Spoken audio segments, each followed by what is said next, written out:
around alcohol responsibilities and how you can stay safe yourself and help keep others safe as well.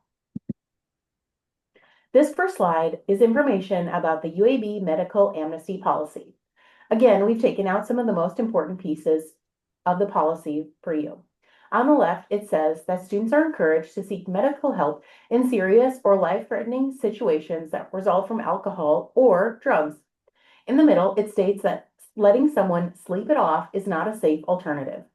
Finally, a student who wishes to benefit from medical amnesty must complete an educational action plan. Failing to do this may result in conduct action for the original violation that you would not have received from following through with the expectation of the medical amnesty policy.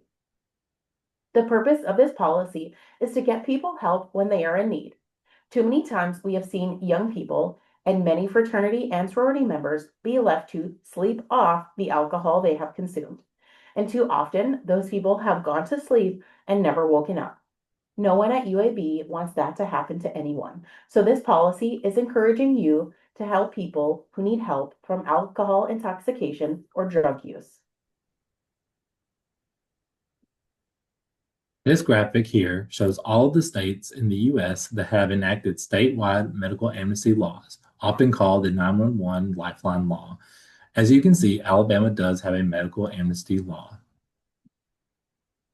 The next two slides have information regarding Alabama's 911 Lifeline Law. It's very similar to UAB's, but again, we've pulled out the most important parts.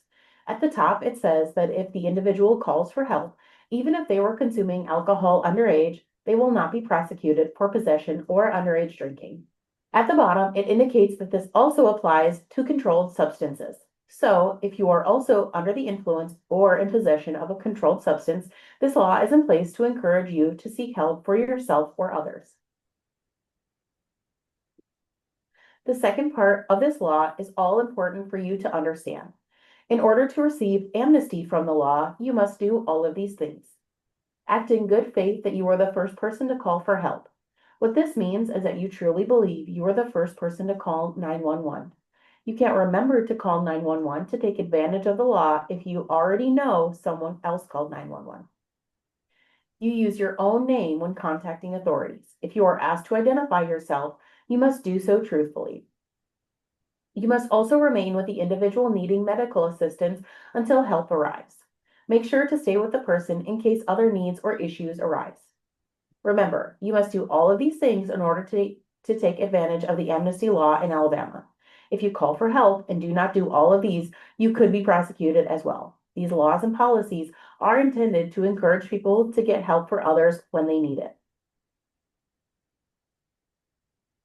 Some of our organizations also have medical amnesty policies at the national level as well. The next few slides are the ones we were able to find, but may not include organizations whose policies are not published online. The first two we have are Delta Sigma Phi and Alpha Sigma Phi. Next, we have Kappa Delta, Phi Gamma Delta, and Sigma Chi. You'll see that Sigma Chi calls theirs a Good Samaritan policy. They all encourage the same behavior, call for help. If you are a member of these organizations, read through your policy to familiarize yourself with it. Finally, the North American Interfraternity Conference, or NIC, which is an umbrella organization for over 50 fraternities, expects all of their member organizations to adopt a medical Good Samaritan policy, which was projected to be implemented by September 1st, 2018. If your organization's name is on the right side of the screen, it means that your organization is a member of the NIC, and your organization should, in theory, have a medical Good Samaritan, medical amnesty, or 911 lifeline policy. If it hasn't been mentioned here, please check with your advisors and regional or national representatives. Finally, let's talk about what could be considered an organization event. This is helpful for you to know because you can help lead your chapter to being part of a safe community. These next examples will give you an idea of what might be considered a chapter event, which will be useful for you and your chapter in planning different types of events. If an event is considered risky or a potential violation of policies, these examples are what the university and your headquarters will use to determine if what occurred was a chapter event. Events can be considered organization events if most of the attendees are members of the organization, guests were invited by members of the organization, the event was talked about in a chapter meeting, chapter group chat, or other form of social media, the event was advertised as a chapter event, the event was posted on a chapter calendar, whether public or private, the event is hosted at a location where members live, the event is being financed by the chapter or by multiple members pooling their money together. Officers have prior knowledge of the event, and guests are under the impression that it is associated with the chapter. They believe, I'm going to the X fraternity party.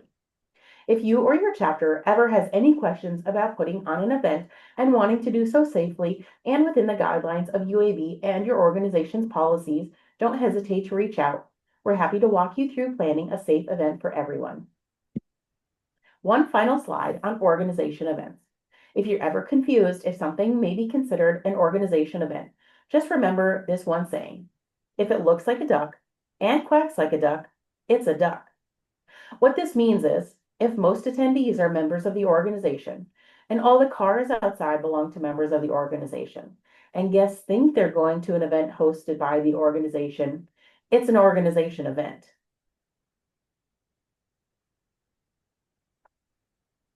Next up, we have a presentation from our friends at Wellness Promotion. The FSL team wants to thank you for participating and helping us to make the UAB FSL community both fun and safe. Here's our contact information if you need to reach out to us. Thanks, and let us welcome our guests from Wellness Promotion.